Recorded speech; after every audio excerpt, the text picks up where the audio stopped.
Bonjour messieurs et mesdames, et merci de votre invitation.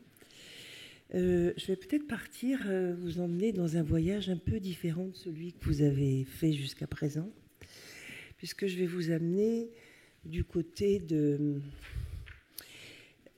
l'histoire de vie, le chemin des émotions, la question de l'identité, la question de la peur. Mais je vous rassure, ce sera assez vite, très joyeux.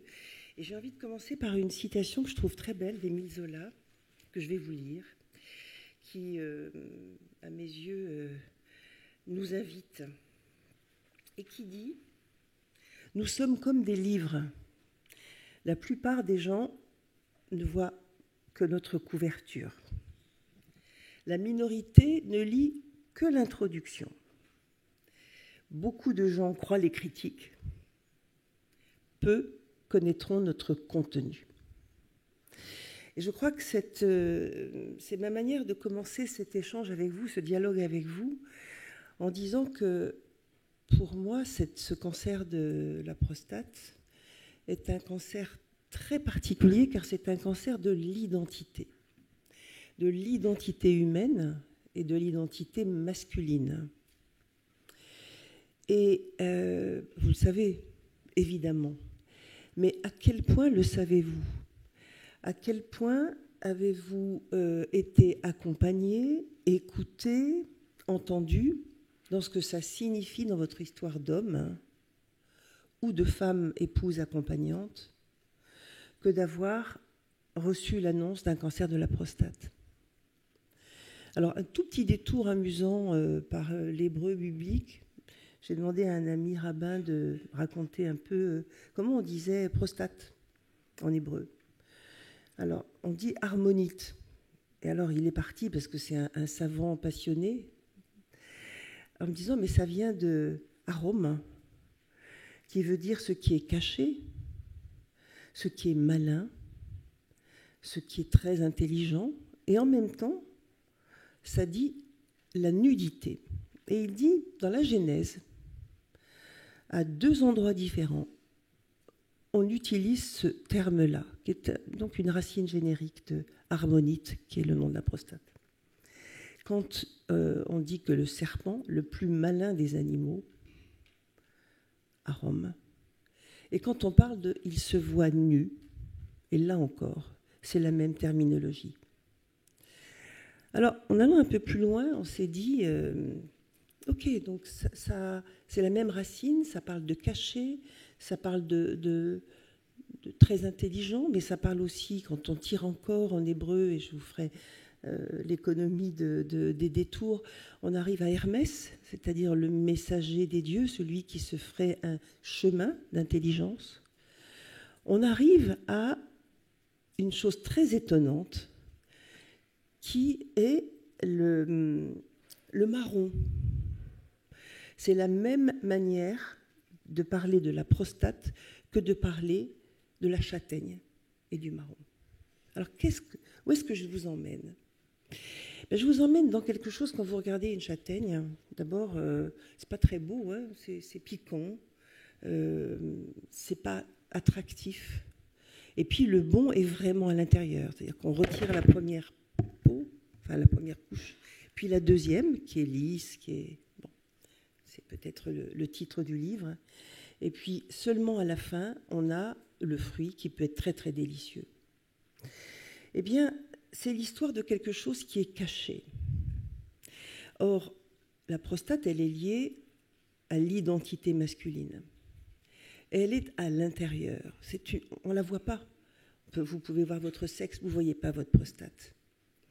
Et quand elle se manifeste, quand elle est annoncée comme ayant une pathologie, on reviendra à l'annonce après, c'est quelque chose de caché qui vient vous parler de votre identité masculine. Et c'est quoi l'identité masculine, on va dire, anthropologique ?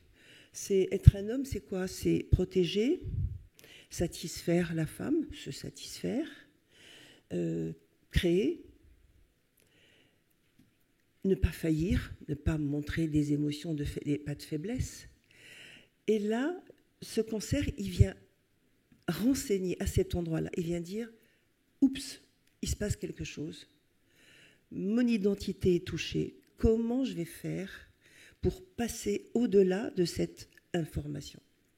Alors, je vais peut-être vous parler des patients que j'ai pu suivre à l'Institut Raphaël, auprès d'Alain Toledano, où c'est une institution, j'y viendrai, qui est absolument passionnante par la qualité et la nature des prises en charge. Mais ce qui m'a frappé dans les différents discours des patients, c'est qu'il y avait, quel que soit leur âge, quel que soit l'état évolutif de la maladie, il y avait la même plainte difficile à se dire, c'est-à-dire vraiment une difficulté à oser parler de soi, à oser dire. Mais c'était tout le temps la même plainte. C'était la peur de la douleur, la peur de la finitude et la peur de la honte. Ça, je suis passée par le tableau biblique. La honte de quelque chose qui n'est plus dans son intégrité, dans la fonctionnalité, mon entièreté masculine, elle n'existe plus. En tout cas, elle est en péril, elle est mise en danger. Et j'ai retrouvé tout le temps ces trois tonalités-là dans les consultations.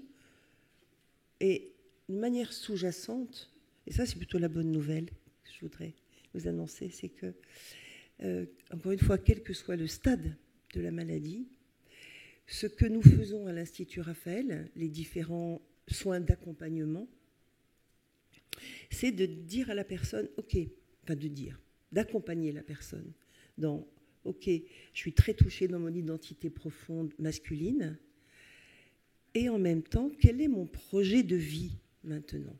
Comment je tricote à partir de maintenant, et non pas à partir de ce que j'ai perdu, ou de ce qui a été altéré, mais à partir d'aujourd'hui et pour demain. Comment je tricote de la vie? Comment j'augmente ma qualité d'être au monde? Puisque c'est ça l'identité, ça, en dessous, c'est la dimension d'être au monde.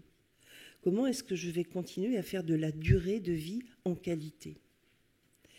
Et j'ai envie vraiment de plaider pour dire que tout ce que vous allez mettre en œuvre et tous les professionnels, patients experts, art thérapeute, coach sportif, Alain ira beaucoup plus loin dans les détails, qui vient vous aider à vous construire un projet de vie, à gérer la douleur de manière intelligente, à devenir acteur d'un projet. Eh bien, c'est moi ce que j'ai pu observer, comme j'ai beaucoup de vignettes cliniques pour ça, de meilleure capacité à avoir une qualité de vie jusqu'au bout. Je voudrais faire un petit détour sur l'effet d'annonce. Quand je suis venue à l'Institut Raphaël, ma demande auprès d'Alain Toledano, c'était de dire, pour avoir vu par ailleurs dans la famille les effets dévastateurs de l'annonce de maladies graves et de cancer, pour avoir fait des études de microphénoménologie, j'aimerais mener une recherche en observant la consultation et de voir quel est l'effet d'annonce sur le patient du diagnostic. Et j'ai passé plusieurs mois comme ça, aux côtés d'Alain Toledano et puis d'autres cancérologues de l'Institut. Et vous le savez, mais je ne suis pas sûre d'enfoncer complètement des portes ouvertes. La première chose, peut-être vous pouvez vous souvenir, c'est que la personne se souvient exactement de où elle était, comment elle était habillée, comment elle est sortie. Est-ce qu'elle est sortie KO debout? Qu'est-ce qu'elle est allée faire, le premier geste qu'elle est allée faire? Il y a quelque chose qui s'imprègne de ce moment-là, de ce moment de rencontre avec le médecin qui va raconter une histoire en fait. L'histoire d'aujourd'hui et puis l'histoire des fils qu'on va tirer pour demain. Tout est imprégné. Alors, je ne veux pas faire l'éloge d'Alain, il est là, donc ça n'a aucun intérêt, il ne serait pas là, je pourrais peut-être le faire davantage. Mais ce qui me frappe, c'est le patient dit « Je me suis senti écouté, reconnu, entendu et j'ai eu un projet avec un partenaire en face de moi ». Et je pense que ça fait partie des dimensions de l'engagement émotionnel et personnel. On n'a pas le droit de parler d'émotion en médecine, mais moi je le fais quand même. De l'engagement personnel de la personne humaine qu'est le médecin en face de son patient. Et ça a un impact considérable, parce que la mémoire s'imprègne. Et il y a des paroles qui sont fatidiques, qui sont prophétiques, négatives. Et nous, après, dans les soins complémentaires, on essaie de défaire ce qui s'est construit dans l'imaginaire de la personne. Je suis foutu. Parce que le médecin me l'a dit. Il me reste quelques semaines à vivre, que je prépare mes papiers, des choses comme ça. Donc, l'annonce, c'est un moment de présence à soi et de présence au médecin, et n'hésitez pas à interpeller le médecin s'il ne vous donne pas assez d'explications, à interpeller le médecin si vous avez l'impression qu'il est dans une mécanique et pas dans une présence à lui-même. Alors, ce n'est pas forcément facile. C'est souvent l'épouse, quand elle est là en consultation, qui vient dire « Oui, mais docteur, attendez, là, je ne comprends pas. » Bon, ça, c'est l'effet d'annonce. Et je pense que ce sera de plus en plus enseigné, travaillé, mais c'est du savoir-être. C'est aussi pour un homme de se poser la question soi-même. Quel est le sens de ma vie? Comment je résous la question de la peur? Cancer de la prostate, c'est comme moi quand je m'occupais d'alcooliques, les médecins qui n'osaient pas demander aux patients combien vous buvez, parce qu'eux-mêmes se disaient ah, quand même, moi j'aime bien boire mon petit whisky le soir, de quel droit vais-je poser la question? Donc il y a toute une économie psychique aussi du thérapeute qui doit être au clair avec des questions très fondamentales de c'est quoi la joie d'être au monde?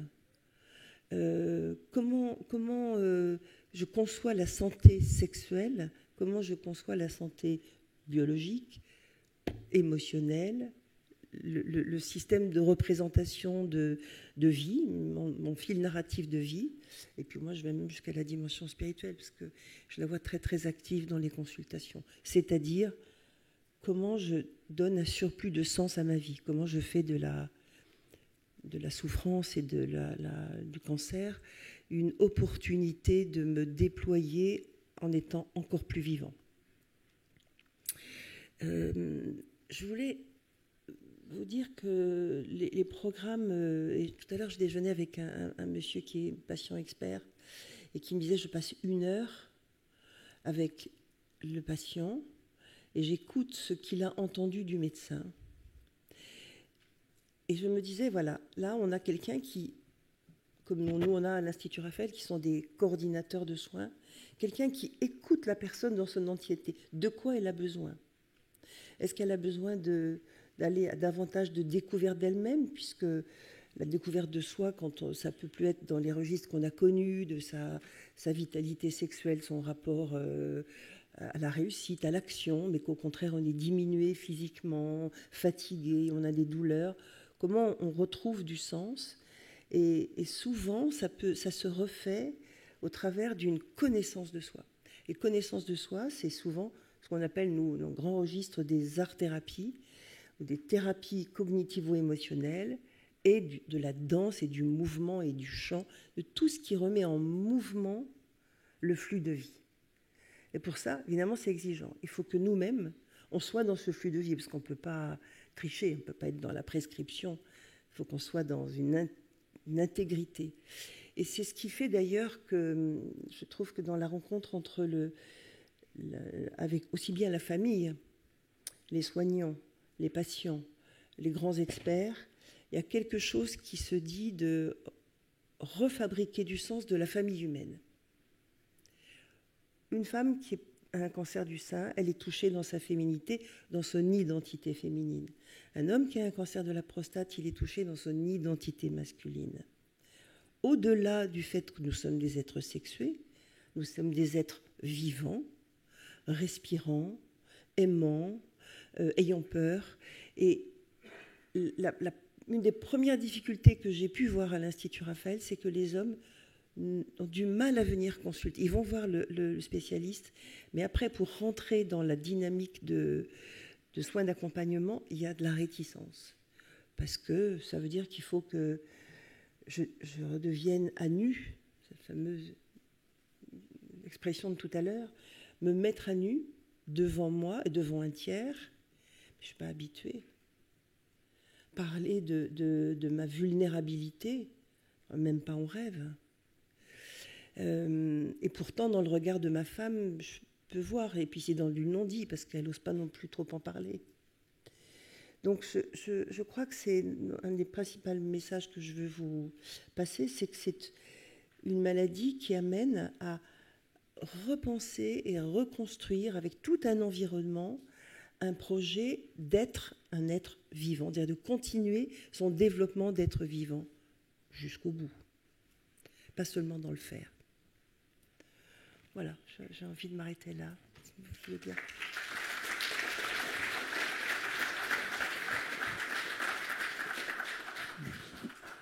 Merci beaucoup. Je vous invite à vous asseoir.